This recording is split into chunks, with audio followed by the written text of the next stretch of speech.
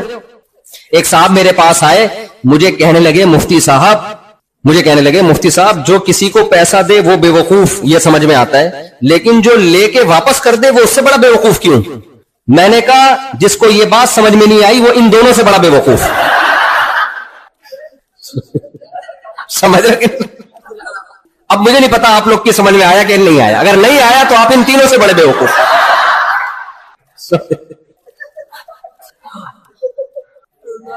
تو جب فری پھوکٹ کی وراثت ملتی ہے نا تو کیا ہوتا ہے, محنت تھوڑی ہوتی ہے, اس کو دے دیا, ادھر لگا دیا, ادھر انویسٹ کر دیا, سب برباد کر کے بیٹھ گئے. لیکن جو خون پسینہ لگا کے پیسہ کماتا ہے, ایک ایک روپیہ خرچ کرنے سے پہلے سوچتا ہے. اس کے پاس جب کوئی آئے گا نا, مجھے 1 کروڑ چاہیے, اب میری زبان پہ تو روپے چڑھا ہوا ہے نا, فی الحال روپے ہی چلانے دو, 1 کروڑ روپے چاہیے, میں بزنس کروں گا, آدھے پروفٹ تیرا آدھا میرا. اب آپ نے چونکہ 1 کروڑ خون پسینے سے کمایا ہے تو آپ اس کو جواب میں کہتے ہو تو اپنا 1 کروڑ روپے رکھ لگا لے اور پورا تیرا, پورا پروفٹ کس کا, مجھے آدھا دینے کی ضرورت ہی نہیں. کتنا اچھا مشورہ دے دیا نا. یہ مشورہ وہ دیتا ہے جو اپنی محنت سے پیسہ کماتا ہے, جو اپنی محنت سے.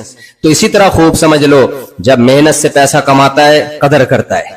تو اسی طرح میرے بھائی, ایک ایمان فری پھوکٹ کا ہے, ایک محنت کا ہے. غیر مسلم جو فرعونی کے ساتھ جو جادوگر تھے نا, جادوگر, وہ ایمان لائے تھے, وہ اپنے اختیار سے ایمان لائے تھے, ان کے ماں باپ مسلمان نہیں تھے. موسیٰ علیہ السلام کے مقابلے میں ہزاروں جادوگر آئے, اور جب انہوں نے دیکھ لیا کہ موسیٰ علیہ السلام سچے پیغمبر ہے, فوراً القی السحرۃ سجداً, سب سجدے میں گر گئے اور کہنے لگے ہم رب العالمین پر, موسیٰ کے رب پر, ہارون کے رب پر ایمان لے کر آئے. فرعون نے دھمکی دی, ہاتھ اور پاؤں کاٹ کے سولی پہ لٹکا دوں گا. انہوں نے کیا کہا, لا ضیر, کوئی حرج نہیں ہے, فقضی ما انت قاض, اس سے بھی زیادہ کچھ کرنا چاہتا ہے تو وہ بھی کر لے, یہ تو کم ہے.